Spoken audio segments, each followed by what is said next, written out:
si hubiera caído gravemente enfermo o me hubieran capturado unos bandidos, convencido yo de que mi padre tenía mucho trato con los poderes supremos e irresistibles, cartas de recomendación dirigidas a Dios, para que mi enfermedad o mi cautiverio pudieran ser otra cosa que vanos simulacros, sin peligros para mi persona, habría esperado tranquilo la hora de retorno a la buena realidad, la hora de la libertad o de la curación, y quizás esa falta de ingenio, ese negro vacío que se abría en mi espíritu cuando buscaba asuntos para mis futuras obras, era también una ilusión sin consistencia que cesaría por la intervención de mi padre, el cual ya debía de tener convenido con el gobierno y con la providencia que yo sería el primer escritor de mi tiempo. Pero otras veces, mientras mis padres se impacientaban al ver que yo me quedaba atrás y no lo seguía, mi vida actual, en vez de parecerme una creación artificial de mi padre, modificable a su antojo, se me representaba, por el contrario, como comprendida dentro de una realidad que no había sido hecha para mí, contra la que no valía ningún recurso, sin ningún aliado mío en su seno y detrás de la cual nada se ocultaba. Me parecía entonces que existía como los demás humanos, que al igual de ellos envejecería y moriría, y que entre los hombres pertenecía yo a aquel género de los que no tienen disposiciones para escribir, y, descorazonado, renunciaba para siempre a la literatura, a pesar de los ánimos que Bloch me había dado. Aquel sentimiento íntimo, inmediato, que yo tenía del vacío de mi pensamiento, prevalecía contra todas las palabras halagüeñas que me pudieran prodigar. Lo mismo que en el alma del malo, cuyas buenas acciones alaba la gente, prevalecen los remordimientos de su conciencia. Un día me dijo mi madre: tú, que estás siempre hablando de la señora de Guermantes, entérate de que, como el doctor Percepied la trató muy bien cuando estuvo mala hace 4 años, ahora va a venir a Combray para asistir a la boda de la hija del médico. Podrás verla en la ceremonia. El doctor Percepied era la persona a quien yo oía hablar más de la duquesa de Guermantes, y hasta nos había enseñado un número de una revista ilustrada donde estaba retratada la duquesa con el disfraz que llevó a un baile de trajes dado por la princesa de León. De pronto, durante la misa nupcial, un movimiento que hizo el pertiguero al cambiar de sitio me descubrió sentada en una capilla a una dama de nariz grande, ojos azules y penetrantes, con una charina hueca de seda color malva y un granito a un lado de la nariz. Como en la superficie de su rostro encarnado, cual si estuviera acalorada, distinguí yo diluidas y apenas perceptibles parcelas de analogía con el retrato que me habían enseñado, y sobre todo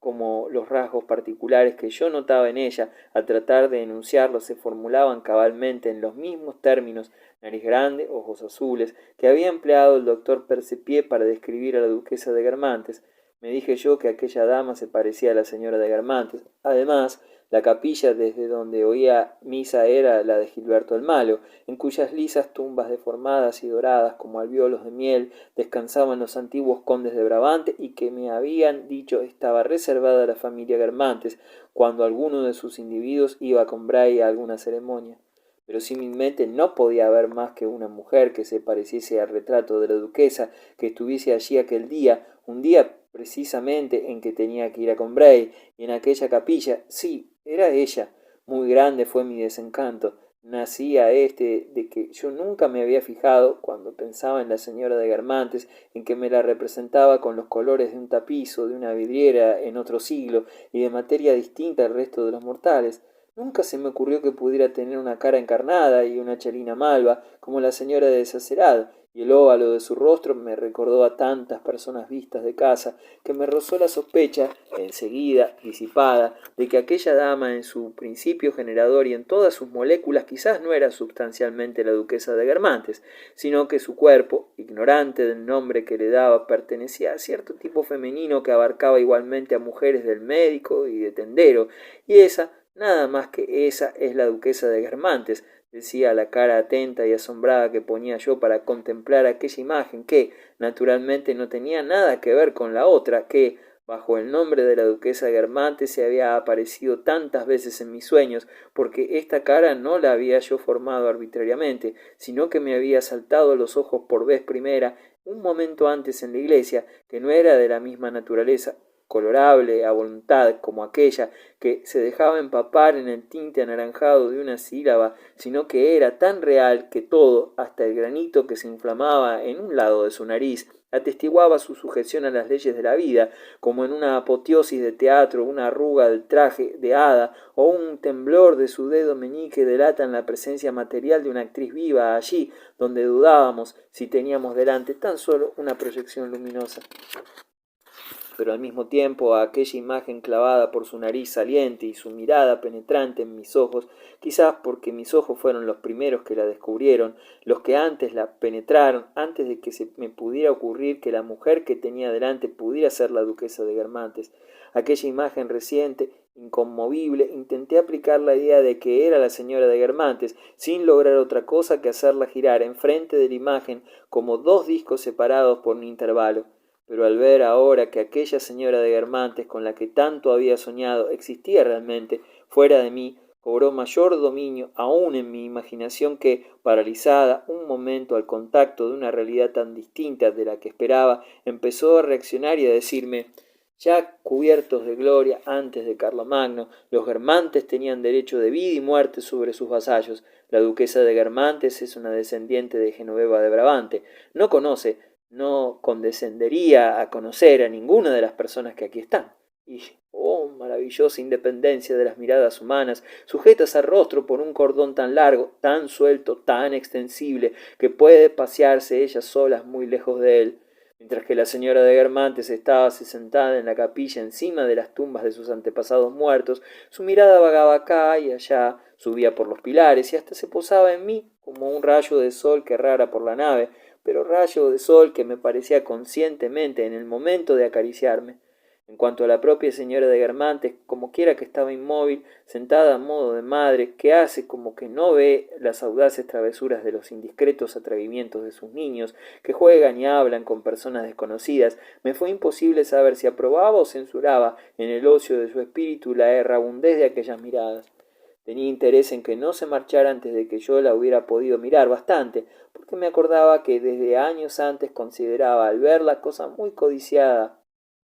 y no apartaba la vista de ella, como si cada una de mis miradas tuviera poder para llevarse materialmente a mi interior y dejarlo allí en reserva, el recuerdo de la nariz saliente, de las mejillas encarnadas, de las particularidades todas que se me representaban como otros tantos preciosos datos auténticos y singulares respecto a su rostro. Ahora que la embellecía con todos los pensamientos a ella relativos y, sobre todo, acaso con el deseo que siempre tenemos de no sufrir un desencanto, forma de instinto de conservación de lo mejor de nuestro ser, y volví a colocarla, puesto que ella y la duquesa de Guermantes, que yo hasta entonces había evocado, eran una misma persona, en lugar aparte de los demás mortales, con los que la confundieran un momento al ver pura y simplemente su cuerpo. Me irritaba el oír a mi alrededor: es más guapa que la mujer de Sacerad, es más guapa que la hija de Ventuil, como si se las pudiera comparar. Y mis miradas se posaban en su pelo rubio, en sus ojos azules, en el arranque de su cuello, y omitía los rasgos que hubieran podido recordarme otras fisonomías, hasta que yo acababa por exclamar ante aquel croquis voluntariamente incompleto: ¡qué hermosa es! ¡Cuánta nobleza! ¿Cómo se ve que tengo delante una altiva Guermantes, a una descendiente de Genoveva de Brabante? Y la atención con que yo iluminaba su rostro la aislaba de tal modo que, cuando hoy me pongo a pensar en esa ceremonia, me es imposible ver a ninguno de los asistentes a ella, exceptuando a la duquesa, y al pertiguero, que contestó afirmativamente a mi pregunta de si aquella dama era la señora de Guermantes, y la veo, sobre todo en el momento del desfile por la sacristía, alumbrada por el sol intermitente y cálido de un día huracanado y tormentoso. Estaba la señora de Guermantes rodeada por toda aquella gente de Combray, de la que ni siquiera sabía los nombres, pero cuya inferioridad proclamaba demasiado alto la supremacía suya para no inspirarle una sincera benevolencia hacia aquellas personas a las que pensaba imponerse aún más a fuerza de sencillez y buena gracia. Y como no podía emitir esas miradas voluntarias cargadas de un significado preciso que se dirigen a un conocido, dejaba a sus distraídos pensamientos escaparse incesantemente por delante de ella en un torrente de luz azulada, imposible de contener, y que no quería que molestara o pareciera despectivo a aquellas buenas gentes que encontraba a su paso y que rozaba a cada instante. Todavía estoy viendo allá, encima de su chalina, malva, hueca y sedosa, el cándido asombro de sus ojos, al que añadía sin atreverse a destinarla a nadie determinado, pero para que todos participaran de ella, una sonrisa vagamente tímida de señora feudal, que parece como que se disculpa ante sus vasallos y les indica su cariño. Aquella sonrisa se posó en mí, que estaba sin quitar ojo de la duquesa. Entonces, acordándome de la mirada que en mí puso durante la misa, azul como un rayo de sol que atravesara la vidriera de Gilberto el Malo, me dije, no cabe duda que se fija en mí. Creí que yo le gustaba, que seguiría pensando en mí después de salir de la iglesia, y que acaso, por causa mía, se sintiera melancólica aquella tarde en Guermantes. Y enseguida la quise, porque si algunas veces basta para que nos enamoremos de una mujer con que nos mire despectivamente, como a mí se me figuraba que me miró la hija de Swann, y con pensar que jamás era nuestra, también otras veces